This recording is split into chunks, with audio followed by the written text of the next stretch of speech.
नमस्कार, मैं doctor Dilip Kumar, assistant professor, guest faculty, Vidya Bhavan Mahila college Siwan एवं काउंसलर NOU पटना। छात्रों, आज हम लोग क्रांतिकारी आंदोलन के बारे में पढ़ेंगे। पिछली कक्षा में भी क्रांतिकारी आंदोलन के बारे में पढ़ा था और आइए आज भी बंगाल के क्रांतिकारी आंदोलन के बारे में जानते हैं। हमने देखा था कि नेली ग्रे नामक एक महिला, जो बचपन का उसका नाम था अंग्रेज महिला, जो बाद में नलिनी सेनगुप्त के नाम से जानी जाती है, उसका विवाह जितेंद्र मोहन जो है सेनगुप्त से होता है और वह 1933 ईस्वी में कांग्रेस की अध्यक्षा बनाई जाती है। उस समय जो है कांग्रेस को गैर कानूनी घोषित कर दिया गया था। लोग कांग्रेस की अध्यक्षता नहीं करना चाहते थे और मदन मोहन मालवीय भी जो है उनको जब अध्यक्ष बनाया गया तो उनको अंग्रेज़ों ने गिरफ्तार कर लिया। उसके बाद जो है नलिनी सेनगुप्त जो है निडरता के साथ कांग्रेस की अध्यक्षा बनती है और कोलकाता में जो है कांग्रेस के अधिवेशन की अध्यक्षता करती है। जैसा पहले ही हम देख चुके हैं कि उनके पति जितेंद्र मोहन सेनगुप्त मेयर रहते हैं। 1929 ईस्वी में बंगाल में बनते हैं। पुनः जो है एक घटना में उनको गिरफ्तार की जाती है 1932 ईस्वी में। तत्पश्चात जो है पूना जेल, पुनः दार्जिलिंग और पुनः झारखंड के जेल में रखा जाता है। 1933 ईस्वी में एक दुखद घटना घटती है कि उनके पति जितेंद्र मोहन सेनगुप्त का देहांत हो जाता है। अब आइए और भी जो है बंगाल में क्या कुछ घटना घटती है उसके बारे में हम लोग जानते हैं। तो बंगाल की एक और महत्वपूर्ण घटना जो थी वह चटगांव शस्त्रागार लूट घटना थी और यह जो घटना थी वह 16 फरवरी 1930 ईस्वी को घटित हुआ था और इसके जो मास्टरमाइंड थे, इसको जो घटना को अंजाम दिए थे, उनका नाम था सूर्य सेन या मास्टरदा इसलिए कहा जाता था क्योंकि वो इतिहास के जो है शिक्षक थे, इसीलिए इनको मास्टरदा भी कहा जाता था। इन्होंने एक संस्था की स्थापना की, इंडियन रिपब्लिकन आर्मी की स्थापना सूर्य सेन ने की थी और जल्द ही इसके 500 से ज़्यादा सदस्य हो गए थे।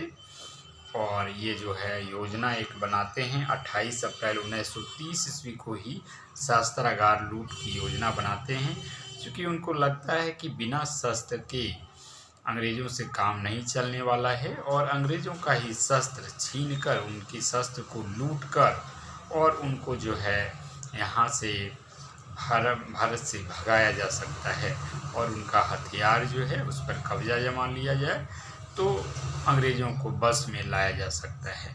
और यही एक योजना उनकी बनाई जाती है। चटगांव जो है बंदरगाह, समुद्री बंदरगाह के पास था और वहीं पर जो है शस्त्रागार का डिपो था जहां पर अंग्रेज़ शस्त्र रखते थे, आयुध रखते थे, बम और तोपखाना इत्यादि रखा जाता था।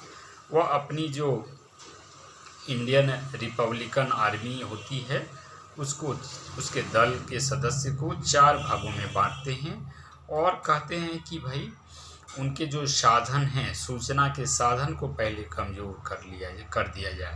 यानी पहला कार्य जो किया जाए वह टेलीफोन एक्सचेंज को ठप कर दिया जाए और दूसरा जो है तार से भी सूचना दी जाती थी तो तारघर को भी नष्ट कर दिया जाए और तीसरी टुकड़ी जो है वहाँ पर संभाल रहे, देखभाल कर रहे, रक्षा कर रहे पुलिसों से मोर्चा ले और चौथा जो लोग बचे हुए थे 65 लोग जो है भेष बदल कर, उसमें महिलाएं भी कई थी, वो शस्त्र लूटने के लिए जाते हैं उस शस्त्रागार में और शस्त्र लूटा जाता है और अंग्रेज़ों को ही मार भगाते हैं। ये लोग खुद नहीं भागते हैं, अंग्रेज़ों को ही मार भगाते हैं और वहाँ पर जो है वह सूर्य सेन के द्वारा खड़े होकर नारा लगाया जाता है।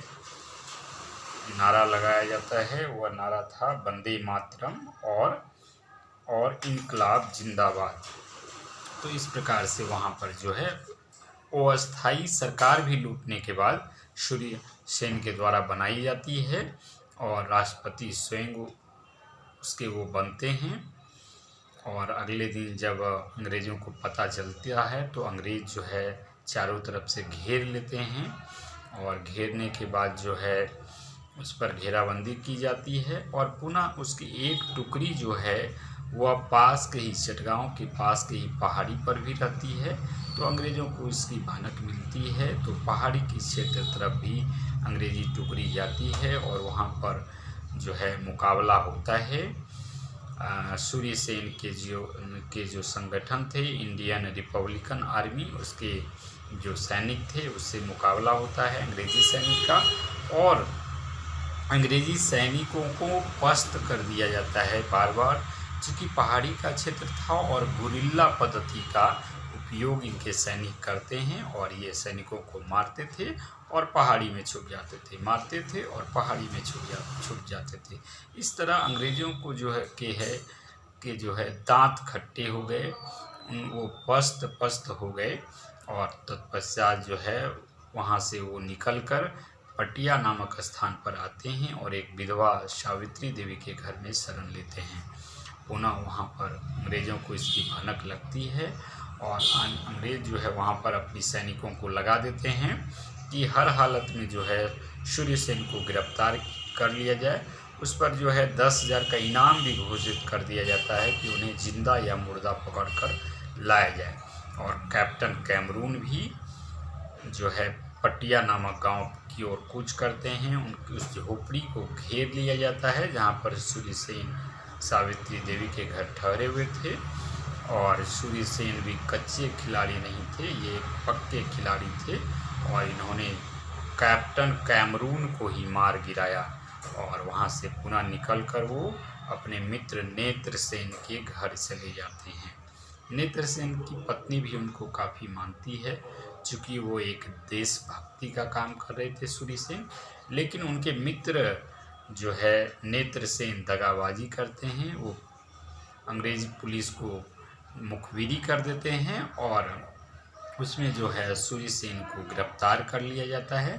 लेकिन उसके तत्पश्चात ही जब उनको अवार्ड मिलने वाला रहता है उसी रात में जो है उसके पहले रात में जो है सूर्य सेन के मित्र तारकेश्वर जो है उसका जाके हत्या कर देते हैं। चूँकि वह सरकारी गवाह बन गया था नेत्रसेन, तो उसकी हत्या भी कर दी जाती है और जो तारकेश्वर नाथ जो है तारकेश्वर और दोनों को जो है फांसी दे दी जाती है। 12 जनवरी 1934 ईस्वी को तारकेश्वर और सूर्य सेन दोनों को फांसी दे दी जाती है। लेकिन फांसी देने के पहले जो है उनके साथ काफ़ी दुर्व्यवहार किया जाता है। हथौड़े से मार कर दोनों के दांतों जबड़ों को तोड़ दिया जाता है। उसके बाद जो है उनके हाथ पैरों में जोड़ों में हथौड़े से प्रहार कर उनके हाथ पैर को तोड़ दिया जाता है और जिंदा रहते हुए ही उनकी नाखून निकाल ली जाती है और दोनों को घसीटते हुए लाकर फांसी के फंदे पर लटका दिया जाता है और तत्पश्चात उसके सब परिजन को न सौंप कर एक ताबूत में बंद कर समुद्र में फेंकवा दिया जाता है। तो इस प्रकार से देखते हैं कि कैसे चटगांव शस्त्रागार कांड को बखूबी अंजाम सूर्य सेन अथवा मास्टर दा देते हैं और यह घटना जो है समाप्त होती है। उसके बाद भी जो है घटना जो है वह रुकती नहीं है और आगे बढ़ती है। और इसके अलावा हम देखें तो कई जो है वो व्यक्तिगत घटनाएं भी घट रही थी। व्यक्तिगत लोग भी अंग्रेज़ों से लड़ रहे थे। उसी प्रकार से एक जो क्रांतिकारी वीर थे बंगाल के, वो गोपीनाथ शाह, वो जनवरी 1924 ईस्वी को योजना बनाते हैं। वहाँ के पुलिस कमिश्नर चार्ल्स टेगार थे, वह काफ़ी दुष्ट थे और वो काफ़ी तंग किया करते थे लोगों को। तो उन्होंने जो है जनवरी 1924 ईस्वी को उसको मारने की योजना बनाई, उस पर गोली चलाई, लेकिन दुर्भाग्यवश जो है वह बच जाता है और दूसरा अधिकारी डे नामक अधिकारी मारा जाता है। पुनः इसी तरह की और भी घटना घटती है और बंगाल में एक और घटना घटती है 18 अप्रैल 1930 ईस्वी को वहाँ पर जो है विनय बोस और गुप्ता परिवार में होते हैं बादल गुप्ता और दिनेश गुप्ता। ये दोनों भी जो है कलकत्ता के राइटर्स बिल्डिंग पर घुसकर वहाँ पर बहुत सारे अंग्रेज सिपाही रह रहे होते हैं, उनको भी मार गिराते हैं। और एक और घटना है वहाँ पर बंगाल में घटती है। दीक्षांत समारोह कोलकाता विश्वविद्यालय का चल रहा था और वहाँ पर बंगाल के गवर्नर जो है स्टेनली जैक्सन जो है अध्यक्ष वहाँ पर अध्यक्षता कर रहे होते हैं दीक्षांत समारोह का कलकत्ता विश्वविद्यालय का। वीना दास नामक महिला जो है वह जो है उसकी जैक्सन बंगाल गवर्नर जो है स्टेनली जैक्सन के ऊपर जो है गोली मारकर जो है उसकी हत्या कर देती है। तो इस प्रकार हम देखते हैं कि किस प्रकार से बंगाल में जो है आंदोलन जोरों पर चलता है और अंग्रेज़ों को ईंट का जवाब पत्थर से दिया जाता है। अब आइए हम पंजाब के कुछ बंगाल से जो है यह क्रांतिकारी आंदोलन निकलकर पंजाब और दूसरे क्षेत्रों में भी फैलता है। 1905 ईस्वी में बंगाल विभाजन हो रहा था और पंजाब में भी जो है वह कई अकाल पड़े थे, बहुत सारे अकाल पड़े थे, लोग परेशान थे। सरकार जो है हितकारी कदम न उठाकर वहाँ का भू राजस्व बढ़ा दे रही थी, सिंचाई कर बढ़ा दे रही थी। इन सब कारणों से जो है पंजाब में भी क्रांतिकारी आंदोलन शुरू होता है और इसके प्रणेता जो वहाँ पर थे जतीन मोहन चटर्जी वो एक जो है संस्था वहाँ पर स्थापित करते हैं जिसका नाम था भारत माता सेवा। 1904 ईस्वी में भारत माता सेवा की स्थापना की जाती है और वहाँ पर और भी कई कद्दावर नेता उसमें शामिल हो जाते हैं। लाला लाजपत राय, लाला हरदयाल, अजीत सिंह, ये सभी नेता लोगों को जागरूक कर रहे थे और अंग्रेज़ों के विरुद्ध एकजुट कर रहे थे और अंग्रेज़ों को यह अंदेशा लगा कि फिर कहीं न कहीं एक बड़ा आंदोलन शुरू होने वाला है। अंग्रेज़ों ने किसानों लोगों के जन आंदोलन को रोक लगा दिया, यानी कि किसी को भी जन आंदोलन करने, सभा करने से मना कर दिया गया और वहाँ पर जो है लाला लाजपत राय और अजीत सिंह को गिरफ्तार कर मंडला जेल भेज दिया जाता है। और इसी परिस्थिति में जो है आंदोलन थोड़ा ठप पड़ जाता है और लाला लाजपत राय तो मंडला जेल भेज दिए जाते हैं, लेकिन लाला हरदयाल एक रहते हैं वो जो है वहाँ से विदेश चले जाते हैं और पुनः जो है इनको एक नेता मिलता है अमीर चंद। और अब आइए हम लोग देखते हैं अमीर चंद के बारे में जानते हैं। तो अमीर चंद इसके नेता इस ग्रुप के बनते हैं भारत माता सेवा सोसाइटी के। और आइए अब हम देखते हैं दिल्ली षड्यंत्र केस के बारे में। दिल्ली षड्यंत्र केस जैसा हम जान रहे हैं कि 1911 ईस्वी में जो है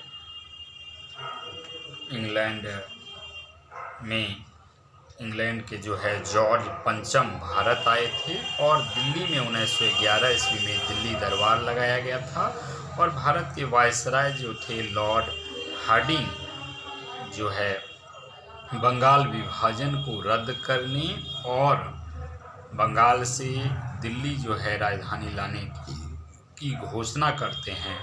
तो उसी समय जो है उसको मारने की एक योजना बनाई जाती है। चूँकि दिल्ली का ज़्यादा कुछ जानकारी उन पदाधिकारियों को नहीं था, चूँकि कोलकाता में ही उस समय उससे पहले चल रहा था राजधानी।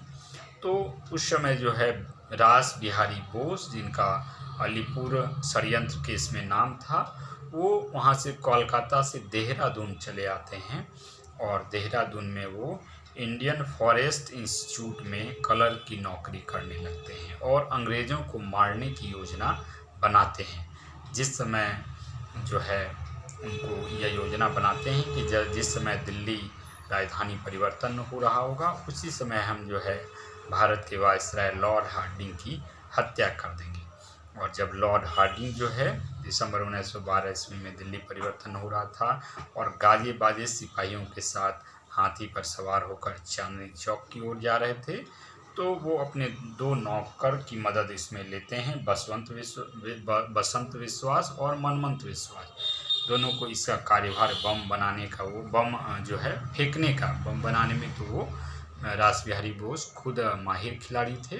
उन्होंने बम बनाया और दोनों को इसका कार्यभार संभाल दिया और उस पर बम फेंका जाता है लॉर्ड हार्डिंग पर, लेकिन वो बच जाते हैं, गिर जाते हैं हाथी से। उनका महावत और सिपाही कई मारे जाते हैं। तत्पश्चात जो है अंग्रेज़ों का कान खड़ा होता है और कोलकाता के राजा बाजार इत्यादि क्षेत्रों में छापा मारा जाता है और अमीर चंद का सुराग उनको मिलता है। उसके दत्तक पुत्र सुल्तान और अमीर चंद दोनों को गिरफ्तार किया जाता है। ये अमीर चंद जो है इसलिए उनकी ओर जो अंग्रेज़ों का दिमाग गया, क्योंकि वो दिल्ली में रह रहे होते हैं और दिल्ली के कैम्ब्रिज जो है स्कूल में ही वो शिक्षक थे। इसलिए उनके घर जो है कोलकाता का पता करके वहाँ पर छापा मारा जाता है और वहाँ पर जो है सुल्तान जो उनका दत्तक पुत्र था वो जो है बसंत विश्वास, बाल मुकुंद और अवध बिहारी और अमीर चंद चारों के बारे में जो है वो बता देते हैं अंग्रेज़ों को और अंग्रेज़ जो है उसको जो है सरकारी गवाह बना लेती है उसके दत्तक पुत्र सुल्तान को और चारों को जो है तुरंत फांसी दे दी जाती है। अवध बिहारी लाल, अमीर चंद, बसंत विश्वास और बाल मुकुंद को चारों को फांसी दे दी जाती है। पुनः जो है CID कार्य करती रहती है कि इसका आखिर मास्टरमाइंड कौन है। तो जैसे ही इसकी भनक लगती है रासबिहारी बोस को, चूँकि ये घटना का अंजाम देने के बाद, दिलवाने के बाद जो है पुनः ये देहरादून लौट जाते हैं और वहाँ से जो वो है जापान चले जाते हैं और जापान का पता चलते ही कि जापान चले गए हैं, जापान सरकार से अनुरोध करती है अंग्रेज़, लेकिन जो है और उनको रासबिहारी बोस को दर दर भटकना पड़ता है। 17 ठिकाने उनको बदलना पड़ता है और उन्हें घर से भी निकलना उनका मुश्किल हो जाता है। और अब आइए देखते हैं क्या होता है रासबिहारी बोस के साथ। तो रासबिहारी बोस के साथ एक बेकरी नौकरी की बातें आती है। यानी बेकरी नौकरी मतलब बेकरी में, जापान में एक बेकरी में वो नौकरी कर लेते हैं। चूँकि उनका घरों से भी निकलना दूर हो गया तो वो अपने आप को इंगेज रखने के लिए एक बेकरी में नौकरी कर लेते हैं और नौकरी करने के बाद वहाँ पर जो है भारतीय खाना, वहाँ पर उनके स्टाफों को, बेकरी में लगे लोगों को का खाना वहाँ पर बनाते हैं। और उसी दौरान एक जापान की बंदरगाह पर एक जो है जहाज़ लगा होता है जिसमें उससे जुड़े हुए कागजात, रासबिहारी बोस से जुड़े हुए कागजात वगैरह जो थे वह पड़ा हुआ रहता है अंग्रेज़ों का और उसमें जो है आग लग जाती है, वो जल जाता है और इस प्रकार से जो है उसको अब जो है अंग्रेज़ जो है डिपोर्टेशन का ऑर्डर जो होता है, वारंट होता है, वह नहीं रहता है। तो जापान सरकार भी ढील देती है कि क्यों गिरफ्तार करें और तत्पश्चात जो है वह वहाँ से रासबिहारी बोस आना चाहते हैं। लेकिन इसी दौरान एक घटना घटती है, प्रेम प्रसंग की घटना, और बेकरी वाले के मालिक जो है अपनी पुत्री से रासबिहारी बोस का विवाह कर देते हैं और तत्पश्चात जो है उन्हें 2 पुत्र भी होते हैं और वो पारिवारिक जीवन में बन जाते हैं। और जब बाद में 1925 ईस्वी में उनकी पत्नी की मृत्यु होती है तब पुनः वो देश जो है सेवा की ओर मुड़ते हैं और वहाँ से जो है वह पुनः आगे निकलते हैं और जापान सरकार के अंदर ही थाईलैंड था, थाईलैंड की राजधानी वो बैंकॉक पहुँचते हैं जहाँ पर एक मीटिंग बुलाई गई थी और इंडियन नेशनल आर्मी की स्थापना कैप्टन मोहन सिंह के द्वारा की गई थी। वह मौजूद रहते हैं, रासबिहारी बोस और कई लोग भारतीय लोग वहाँ पर इकट्ठा होते हैं और पुनः वहाँ पर जो है उसका INA इंडियन नेशनल आर्मी का पुनर्गठन किया जाता है। उसको इंडियन इंडिपेंडेंस लीग के रूप में तब्दील कर दिया जाता है, उसमें मिला दिया जाता है इंडियन इंडिपेंडेंस लीग। और इसके अध्यक्ष जो है रास बिहारी बोस बनते हैं।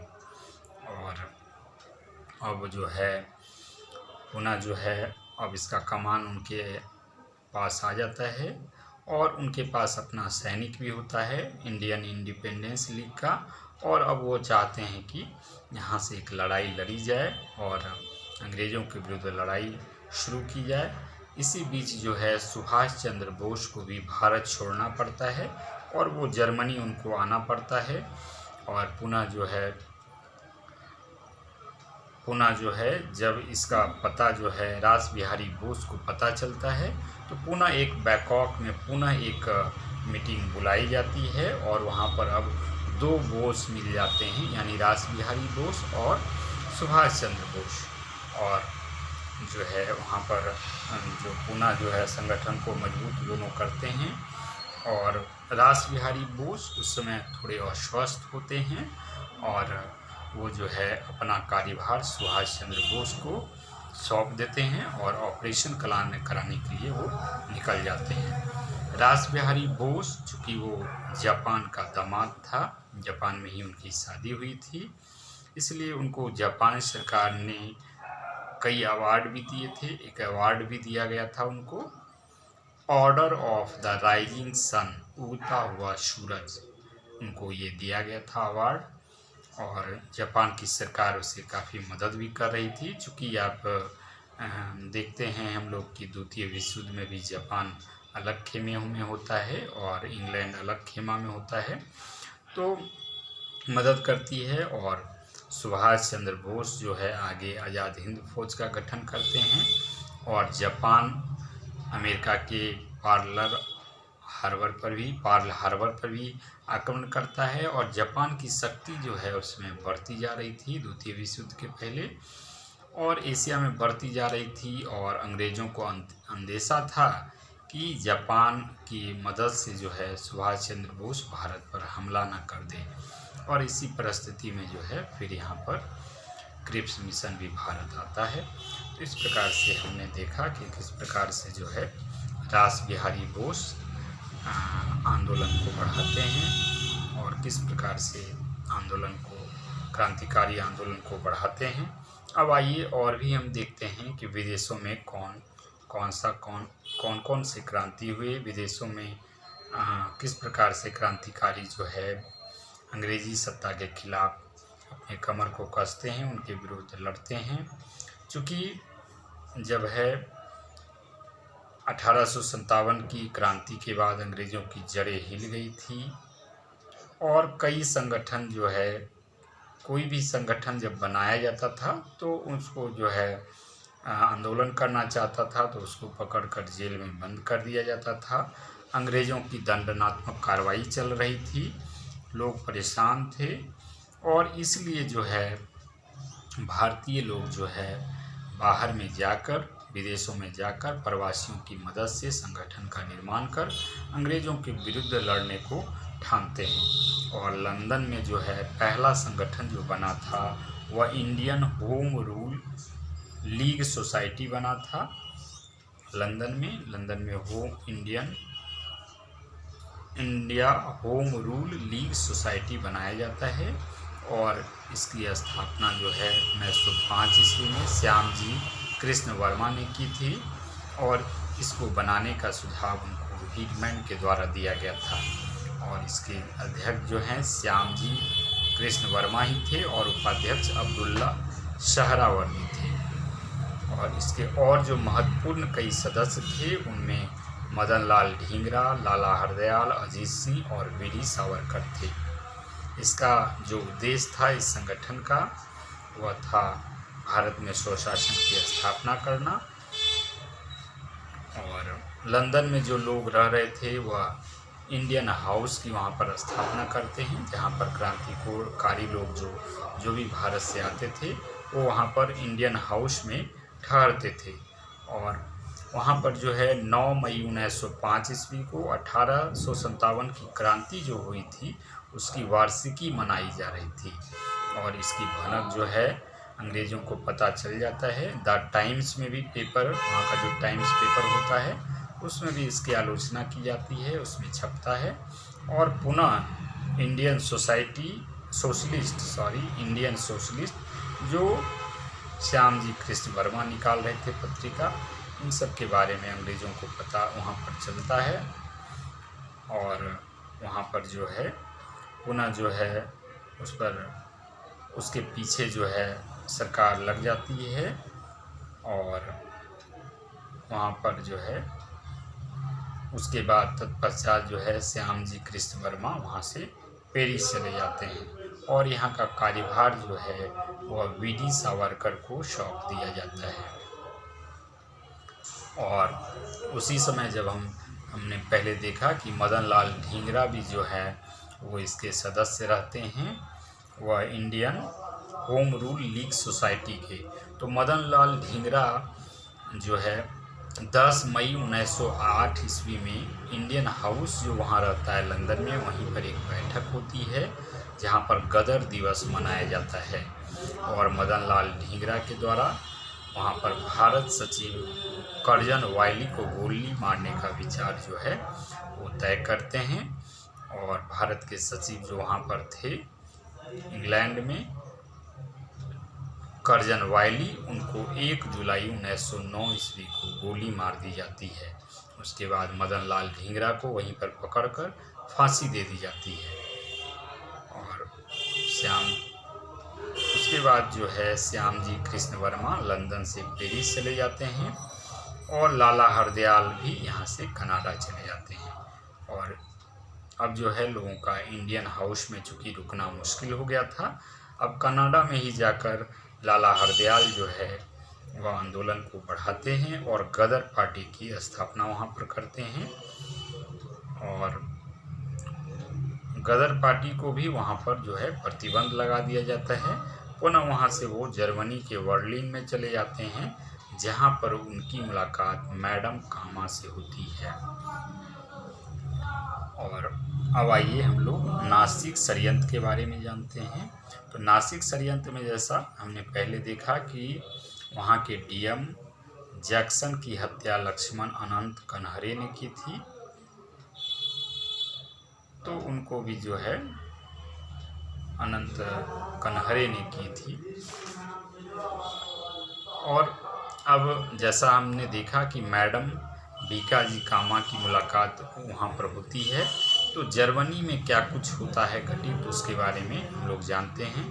मैडम भीकाजी, इनका पूरा नाम मैडम भीकाजी रुस्तम के आर कामा था। उनका जन्म जो है 1861 ईस्वी में फारसी परिवार में हुआ था और वह फारसी मूल की महिला थी। इन्हें क्रांति का प्रसूता भी कहा जाता है, साथ ही भारतीय राष्ट्रीयता की महान पुजारी और मदर ऑफ इंडिया रेवोल्यूशन भी कहा जाता है, यानी भारत में क्रांति की जनक या माता भी कहा जाता है।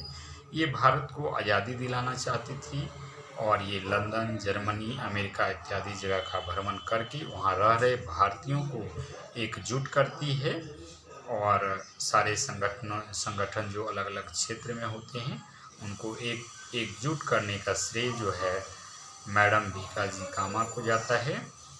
और उन्होंने एक पत्रिका भी निकाली थी वंदे मातरम, तथा एक पत्र वंदे मातरम निकाला था और इसके साथ ही मदन तलवार नामक भी पत्र उन्होंने निकाली थी।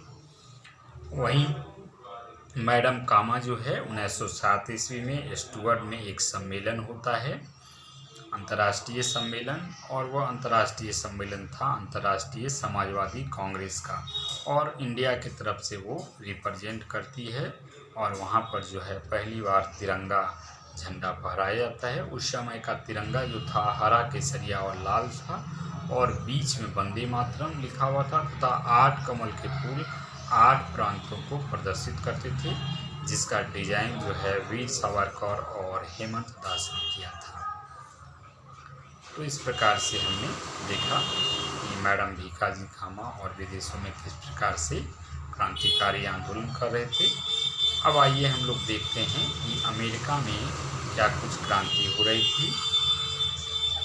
तो 1985 ईस्वी के बाद जो है उदारवादी अंग्रेज़ों की चाटुकारिता में लगी रहती थी। इस कारण से लोगों ने विदेशों में जाकर क्रांतिकारी आंदोलन करने की ये बात ठानते हैं और इसमें कई लोग शामिल होते हैं। बरकतुल्ला, द्वारकानाथ दास, सोहन सिंह भाकना, लाला हरदयाल, जीडी कुमार, तारकनाथ दास और महेंद्र प्रताप सिंह, ये सभी जो है अमेरिका में क्रांतिकारी आंदोलन को बुलंद करते हैं। 1906 ईस्वी में अमेरिका में बरकतुल्ला के द्वारा जो है society for advancement of India New York में स्थापना की जाती है, जिसका उद्देश्य था कि अमेरिका में रहने वाले भारतीयों को संगठित अथवा एकत्रित करना।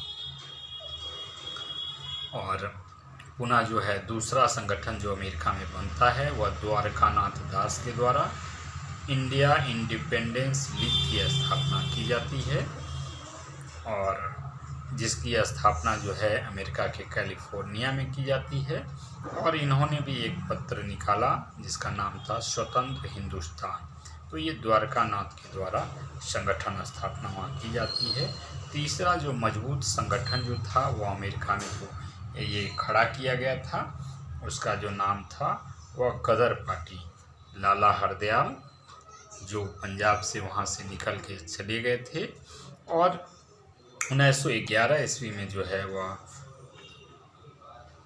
11 ईस्वी में अमेरिका में आ गए थे और वो कैलिफोर्निया के स्टैनफोर्ड यूनिवर्सिटी में अध्यापन के कार्य में लग गए और वहाँ पर जो है वो उनकी मुलाकात जो है सोहन सिंह भाकना के साथ होती है और उन्हीं के सलाह पर जो है 1913 ईस्वी में वो गदर पार्टी की स्थापना करते हैं। और इसलिए स्थापना की जाती है क्योंकि प्रथम विश्व युद्ध होने वाला था और गदर पार्टी स्थापित कर और लोग चाहते हैं कि इंग्लैंड युद्ध में विश्व युद्ध में लगा रहे और उसी दौरान जो है उनके खिलाफ आंदोलन कर और भारत को आज़ादी दिलाया जा सके। और इस गदर पार्टी का मूल उद्देश्य था प्रवासी लोगों को एकत्रित करना और संगठन को मजबूत कर आज़ादी लड़ाई लड़ना। गदर पार्टी को प्रशांत तट का हिंदी संघ भी कहा जाता है और गदर पार्टी के द्वारा जो है गदर नामक एक पत्रिका भी निकाली गई थी। और पुनः जो है भारत में हम देखें तो गदर पार्टी के द्वारा हिंदुस्तानी संस्करण उर्दू भाषा में निकला था और हिंदुस्तानी जिसे हिंदुस्तानी गदर भी कहा गया। पुनः इसके बाद गदर जो पत्रिका है वह यहाँ की कई भाषा जैसे गुरमुखी, हिंदी, गुजराती, मराठी इत्यादि में भी लिखा गया और भारत में इसका जो प्रकाशन का कार्य चल रहा था गदर का उसको जो है रामचंद्र पेशावरी जो है उसको देख रहे थे, उसको कर रहे थे। और हम देखते हैं कि 1914 ईस्वी में प्रथम विश्व युद्ध शुरू हो जाता है और प्रथम विश्व युद्ध में हम जैसा जानते हैं अमेरिका और इंग्लैंड एक साथ रहते हैं। तो अमेरिका में भी जो है प्रतिबंध लगा दिया जाता है इस गदर पार्टी पे, उसको गैर कानूनी घोषित कर दिया जाता है और वहाँ से लाला हरदयाल जो है वो जर्मनी चले जाते हैं और वहाँ भिकाजी कामा से उनकी मुलाकात होती है और 1916 ईस्वी में जो है भारत स्वतंत्रता समिति की स्थापना वहाँ पर की जाती है। इसके अलावा अमेरिका में एक और संगठन चौथा जो बना था वह था स्वदेश सेवक गृह। इसकी स्थापना कनाडा में जीडी कुमार ने की थी और उन्होंने स्वदेश सेवक नामक अखबार भी निकाला था। और पांचवा जो संगठन था वह था United India house. GD Kumar एवं तारकनाथ दास ने 1908 ईस्वी में अमेरिका में इसका निर्माण किया था यूनाइटेड इंडिया हाउस का और उन्होंने एक पत्रिका निकाली थी फ्री हिंदुस्तान। यह पत्रिका जो है 1908 ईस्वी में तारकनाथ दास और जीडी कुमार के द्वारा लॉन्च किया गया था अब आइए हम लोग देखते हैं कि पहली अस्थायी सरकार कहाँ पर बनी। तो गदर पार्टी पर जैसा आप जान रहे हैं कि अमेरिका में प्रतिबंध लगा दिया गया, तो लोग वहाँ से इधर उधर हो गए, अलग अलग देशों में अलग अलग जगह पर चले गए। तो बरकतुल्ला भी एक जो थे सदस्य थे society for advancement of India के। तो बरकतुल्ला जो है अफ़गानिस्तान आ जाते हैं और वहाँ पर उनकी मुलाकात जो है महेंद्र प्रसाद सिंह से होती है, और वहीं पर जो है वो ये दोनों एक दूसरे से जुड़ जाते हैं। और प्रथम विश्व युद्ध चल रहा था, उसी समय दिसंबर 1915 ईस्वी में जो है वह पहली अस्थायी सरकार की अफ़गानिस्तान में घोषणा कर दी जाती है, और उसके राष्ट्रपति जो बनते हैं वो राजा महेंद्र प्रताप सिंह बनते हैं, और उसके प्रधानमंत्री जो हैं बरकतुल्ला वो बनते हैं। और यह वो अस्थायी सरकार बनती है जो कि अपने सभी देशों में राजदूत भी नियुक्त करती है, और जर्मनी और रूस ने इसको अस्थायी भी मान्यता भी दे दी। यहाँ से एक पैनल भी गठित हुआ जिसके सदस्य जो है महेंद्र प्रताप सिंह और बरकतुल्ला बनाए गए थे। तो इस प्रकार से हमने देखा कि किस प्रकार से कई संगठन जो है अमेरिका में बनाए गए थे, और उनके द्वारा जो है क्रांतिकारी आंदोलन को जन्म दिया जा रहा था। अब अगली कक्षा में हम लोगों काकोरी कांड और अन्य कुछ घटनाएं जो हिंदुस्तान रिपब्लिक एसोसिएशन के द्वारा होता है उसके बारे में हम लोग विस्तार पूर्वक से पढ़ेंगे।